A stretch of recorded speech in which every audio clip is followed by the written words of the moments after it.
Hello, Guntis. Hello. Good to see you here. Hello, Sachin. Let's have a little talk about things that matter to you, things that make you do these things that you do, that are in this exhibition currently at A-Galerii. But before we go talking about the exact exhibition, let's have a few words about nature. You have noted that nature is like one of the biggest inspiration for you when you are doing your jewelry. Let's go like really back. Where did it start from? Did it start from you being like really child, or did it grow on you at a later period? First of all, I'm born in Riga, and my childhood was in Riga, and also I grew up in Riga. But my grandfather, he was a professor in Agricultural Academy for the forests, and he spent a lot of time with me when she had the practice, summer practice with students in forests. They measure forest, and I forget what they, because I was a kid. Mm-hmm. And he took me very often with him, and he explained about beetles, about how grew up nature, and it was the first kick for me. And second, when I became an artist, we have two country houses in Latvia. One is in the middle of Latvia, like hilly, like Munamägi region, and other at the seaside, there's a Kolka, and is Erki, where I studied 5 years in Tallinn. We had very good teachers, professors. Our teacher was who gave me very much was Lilian Linnaks. And she teach how to look on the things, or on the paintings, or on the nature. And I got inspired from nature very much, from the fishes, from the shadow play, or from the clouds. So I can make in my eyes a jewelry from, let's say, some grass or some water play, how it moves. And of course, it's something also from the heaven. It's not only learning or teaching. And of course, nature is the biggest artist. If you look to the downwater fishes, or animals, or beetles, or leaves, or. When you go to nature, do you go hiking and tenting, or do you like to spend time in, let's say, a cabin, or a house? No, what's your way of going into the mostly nature? I'm doing like that I'm the heavy works I'm doing in winter time, and in summer I try to be free and spend time in the country houses, and in this time I'm making very, very much sketches, and I'm making the basement for my ideas. And later I am working with the material in Riga in my workshop. So, and this is the main place for my ideas, and then later it grows up with the stones or with some meanings, but the first push is at those houses. Let's talk a little bit about fossils. You have an interesting history regarding fossils. Can you share a little bit about that? How did you get in touch with that material in the first place? The first was I'm often in Germany for fairs, and also I'm going for the mineral fair. It's in fairgrounds, let's say 2-3 halls, big ones with stones and so. And it was maybe middle of 90s. I found it very interesting from Madagascar, or I forget from which countries, but such interesting things like small sculptures, and it's the nature who is fixed in a stone. I don't know, 100,000 years ago. And suddenly it's opened my ideas that just so you can use it also for jewelry, so you can mix with the stones or whatever. And so first was a very historical view, and other it's great. Nature did it, so I don't need to. I just cut a little bit or make in my taste, and just to fix with stones, with color of stones. When you were working with fossils, making jewelry out of them, it usually like takes time, so it gives you like space for self-reflection and things like that. When you were working with these fossil stones, they're like kind of reflections of life, like set in the stone.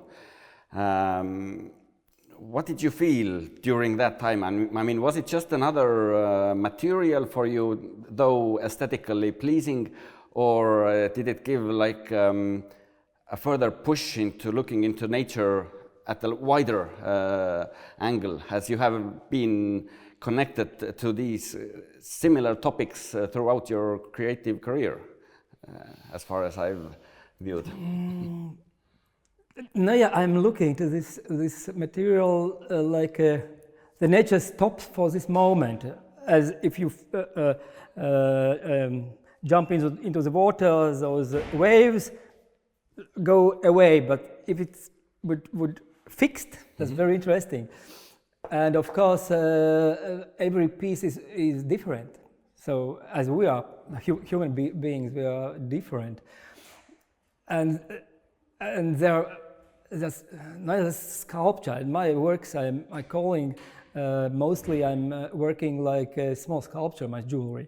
Okay, wearable, but it's small sculpture. And those fossils are small sculptures. And I like this history, but it must be in contemporary way. So I cannot expect. I cannot buy my materials via internet. I must see, therefore I go to these fairs. And it just jumps into the eyes. I don't buy all fossils, but if some of them jump into the eyes, I buy immediately. The same with the stones. Yeah, that's an interesting topic that you brought out. I mean, if you go into fair to collect material, do you collect them with your eyes or your fingers? I mean, do you need to... Eyes. Eyes. With eyes. And I tried once order via internet. They came the right measure, but color was not as I explained or as it was in the picture. And of course, I'm going once in a year in Hamburg. It is November, and then I am buying for a whole year. Therefore, I spend there a few days going through and looking, and so it's from all over the world, from Brazil, from Madagascar, from India, Pakistan. But you need like this visual first connection with this, whatever it is. It has to find you in a way. Yeah. I cannot buy something from picture. It must be touched. Yeah. Or it must speak with me. Yeah, exactly. So you must have a connection with it. Yes, like with a human being. So because jewelry, you wear it, so it is touched with your skin, and it's also the artist's touch when I'm making it ready. Yeah, and you are giving something away into the jewelry while some small drop of my soul. Exactly. in every piece. Yeah. By the way, just before we start talking about the exhibition, now that you mentioned. Do you think, okay, this might be a little bit philosophical, but does nature have a soul, all in all? I mean, is it, how is your view of what your place is in this world? I mean, is it like sort of like me and the world, or are you like a tiny part of what's going on in the grand scheme of things, where you like... Of course, nature has a soul. Every tree has a soul, and flower and grass. Yeah, I see my work more like. First of all, I don't make junk for the nature. Stone can be used again. Silver you can melt it again, so making a new. So it's kind of the green profession. And No, yeah, artist is a little bit like teacher. We artists, in my meaning, we are making for people some kind of taste. Also theater or books. If my art fits to somebody, it's okay. If they can give from my art something for them, and if I can push some taste growing up with my stuff, I'm very glad. If not, first of all, I'm making for myself pleasure, and then if it goes further on, that's a double pleasure. That's great. If you don't enjoy it yourself, why should anybody else, right? And the thing that you mentioned is actually very true. I mean, not only are the materials that jewelry artists use, they're sustainable. I mean, you can reuse the stone, you can recast the silver, but also in a way, there was a teacher in NECA who told us that the greenest thing that you can do is like create an emotional connection with your accessory. Because if somebody has an emotional connection with it, they never throw it away. So it's actually, you don't need to think about recycling because it's already kind of immortal for at least one person, let's say. You see, my stuff, I have special circle of clients. They're not clients who maybe go to shop, buy some brilliant, or go to shops, buy some cheap piece of jewelry. This group of clients, they have a special taste because, as I told, my stuff is more small sculpture, wearable. Therefore, I think if they choose my work, it will stay, of course. It is not, if you buy a cheap piece, okay, you will wear 1 month and throw away and take other one. But this is more, and they later explain how this piece of jewelry speaks with them. Yeah. They find some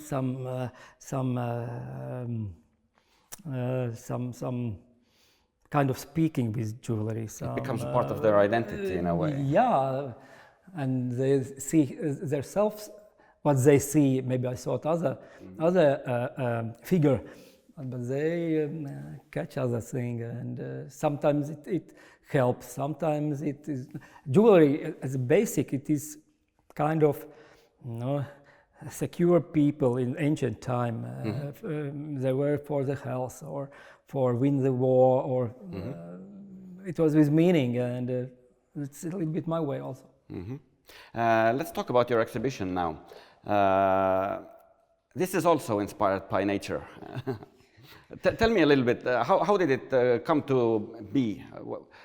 You were sitting in your porch looking at the birds or the branches, or this stuff or sketches, mostly we go every year for 2-3 weeks to Tenerife in winter time in February.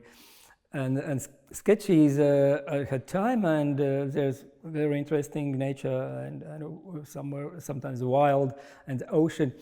And mostly I did those figures, sketches in Tenerife, and then later I come back home and make the stones together. But of course, I'm a friend with the birds, and my head is full of birds. And to create now, let's say, I often say that to make one thing like that, it takes for me 44 years, because I start when I was 16, and to make or create now, so it takes 40. All the layers, all the layers affect the end result. But the name of the exhibition and idea, therefore the kaks lindu ja muspuu. A little bit our situation today with the war in Ukraine, and also not so peaceful situation in the world. So this black tree symbols like the dead ground in the war countries, and the birds like a hope and love, so they will change the world to the positive side. And it was such an idea. There is some like lightness yes, with the birds. I mean, I'm looking at your optimistic these pieces. person, exactly. and so it's a wavy sometimes. It's not so good times, but always will be up to the sky, and and time changes. And not caring about it. Yes, it's just flow. Yeah. And even if something bad happens on the ground, probably the birds will still survive. Yeah. I think they don't care much about that. So we have to be friendly with the birds. Indeed. Yeah.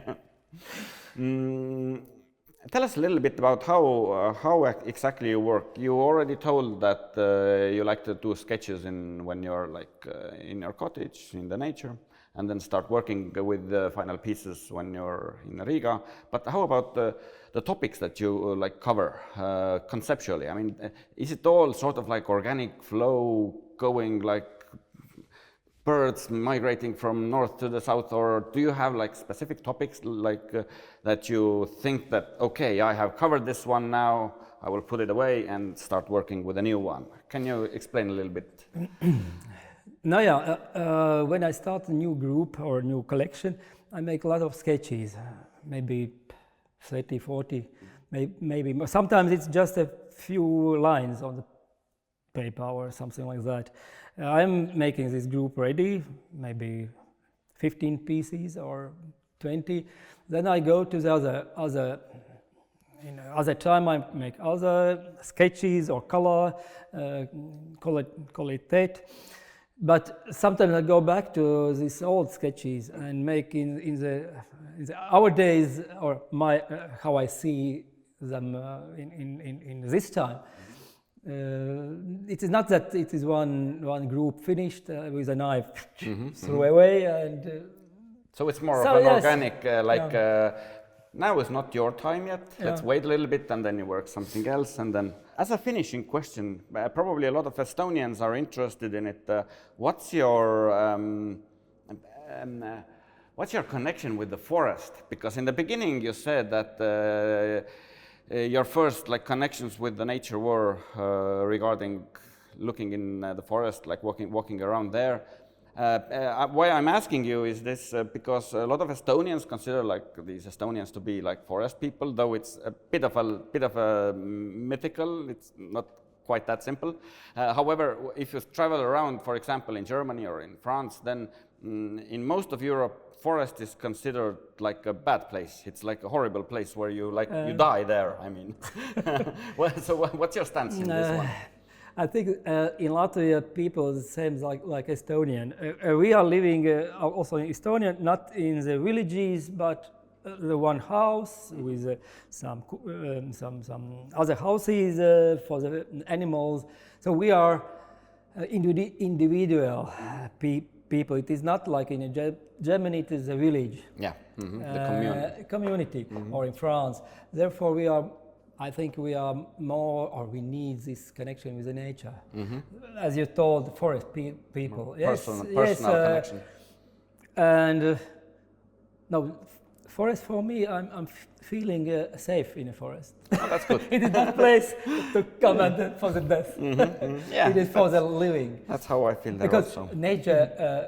Nature, if we are gentle to nature, nature gives everything, the food, everything, the fresh air, fresh water. Yeah, you just need to be mindful of yes, we a have few to things. take care about. Yeah, we have to take care and to be green. Yeah, indeed.